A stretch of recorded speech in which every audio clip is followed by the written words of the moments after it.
Hi, I'm Kati Spaniak, the Spaniak Team, and today we're going to talk about how to sit in open house to get leads.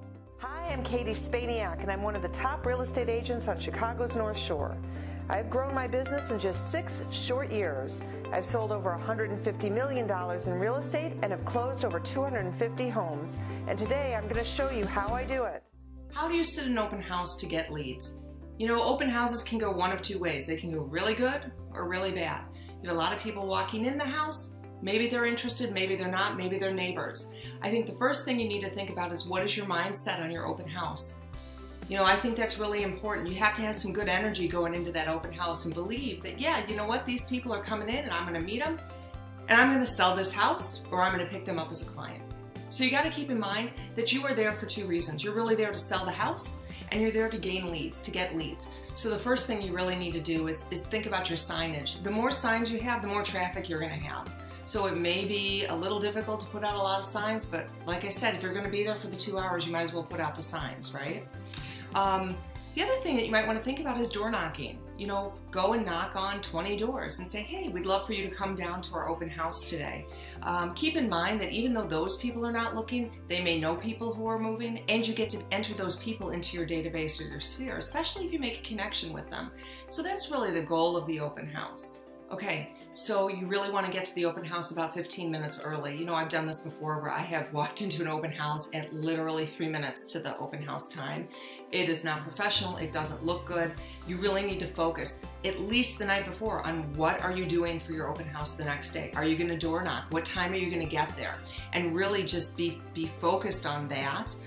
There's nothing worse than walking up to an open house and there are people already waiting in the driveway. So what you want to make sure you have when you're at your open house is your sign-in sheet. This is really key and most important thing is that your sign-in sheet, it can be done almost any way. I can get people to sign in numerous ways. You can use an iPad or you can use your sign-in sheet. We typically use just a regular sign-in sheet that's got their name, the phone number, the email, and then it needs to say agent name on it. And then when somebody walks in the door, you say, hi, welcome, you know, I'm Kati, welcome to our open house. You know, I'd love for you just to come in and put your agent's name down on the sheet. Okay, so you're assuming that they have an agent, because if you ask them if they have an agent, they're gonna say, oh yeah, sure, I do, because they don't wanna be bothered. You know, and so that's really a good indicator.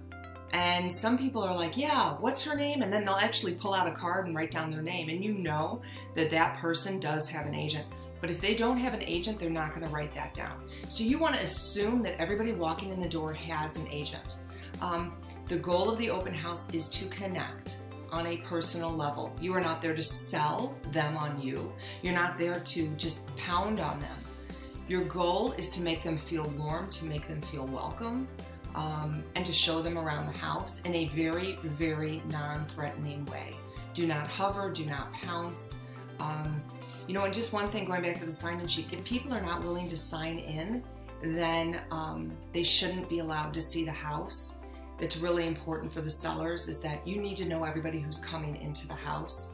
You know, when somebody comes in and they're a neighbor, welcome them just like you would anybody else, because that is a great way for you to make a connection. You know, take notes on those people after they leave the open house about who they were, what they're looking for. And you know, one thing I've done is, I'm sure many people have done it, is you got a whole list of people and then you don't enter them in the database and you don't follow up. So what you want to do is make sure that they are entered into the database and you are following up with them. If there is somebody who came in with an agent, you need to make sure you get that to the listing agent.